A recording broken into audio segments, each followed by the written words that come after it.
de famosos que são idosos e sofreram algum tipo de acidente doméstico, chegando inclusive um deles a ser fatal, que foi o caso do cantor Aguinaldo Raiol. A gente citou aqui, né, nos destaques na transição do Café Forró e Notícia para o Manhã Cidade. A gente lembra também do Ronivon, agora há pouco, inclusive, não conseguiu participar do Teleton, né, lá do SBT, por causa de uma queda. Lucas lembrou do próprio presidente Lucas, né?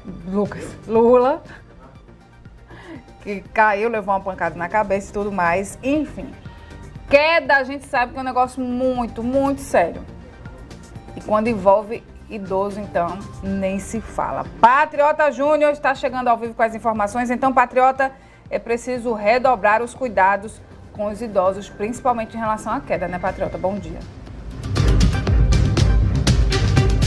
Bom dia, Renata. Bom dia para quem está acompanhando o Manhã Cidade, né? Você citou algumas situações que repercutiram, né, nos últimos dias.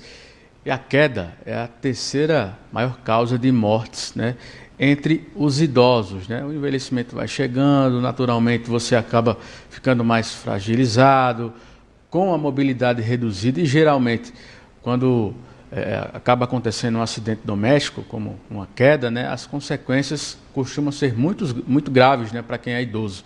Eu converso aqui com a doutora Karine Ferreira, que é geriatra. Doutora, bom dia, bem-vinda à Rádio Cidade. A pergunta que fica é o seguinte: tem como prevenir? Porque cada caso é um caso, né? Deve ser uma tarefa difícil, né? Bom dia, tem sim como a gente prevenir. Na verdade, assim, um dos pontos principais é realizar atividade física para o fortalecimento da musculatura, fortalecimento articular, melhora do equilíbrio. E fora isso, assim, algumas adaptações em casa, né? Manter um ambiente iluminado, às vezes o uso de um corrimão, evitar objetos pequenos pela casa, um tapete solto. Tudo isso pode aumentar o risco de quedas. E quando não leva à morte, geralmente deixa uma consequência muito grave, né? Sintomas que são levados aí para o resto da vida, né, doutor? Isso, uma fratura, né? A gente sabe que fratura de fêmur, coluna, que vai deixar esse idoso acamado, também tem uma alta mortalidade.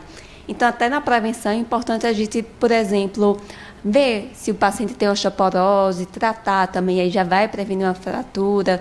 E, às vezes, até avaliar alguns sintomas que o idoso possa ter, como um déficit visual, uma alteração na sensibilidade, uma osteoartrose, algum problema articular, que aí essa articulação não vai ter estabilidade suficiente e vai aumentar o risco de quedas, tonturas, zumbidos e até mesmo o uso de muitos remédios que interagem em si, podem dar uma tontura e aumentar o risco de cair.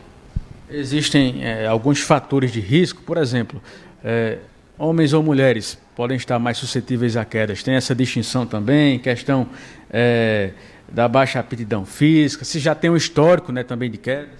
Isso é bem importante na avaliação, inclusive na avaliação com o geriatra. A gente vai avaliar como é a marcha, como é que esse paciente está andando, como é que está a força muscular. Existem até alguns testes que nós podemos fazer que vai predizer o risco de quedas, fora a avaliação de todos esses sintomas, né, dos remédios, na visão, da audição, de todos esses fatores que podem aumentar o risco de queda. No caso do Aguinaldo Raiol, né, ele inclusive tinha sido diagnosticado com Alzheimer, né? O idoso que tem um problema extra, né, por trás, tem que ter uma atenção ainda mais redobrada, né, a família, quem está ali ao redor. Isso, tanto o Alzheimer, aí é multifatorial, porque muitos desses pacientes, às vezes, acabam ficando com menos atividade. E aí, esse sedentarismo acaba também levando a perda de massa muscular, ou então eles têm uma alteração no senso crítico, em relação a uma situação que vai levar a um perigo, eles perdem a noção assim, da sua própria fragilidade. Podem tentar, não sei, subir uma cadeira, fazer algo que o coloque em risco. O momento ideal de procurar uma ajuda, né, um geriatra, por exemplo.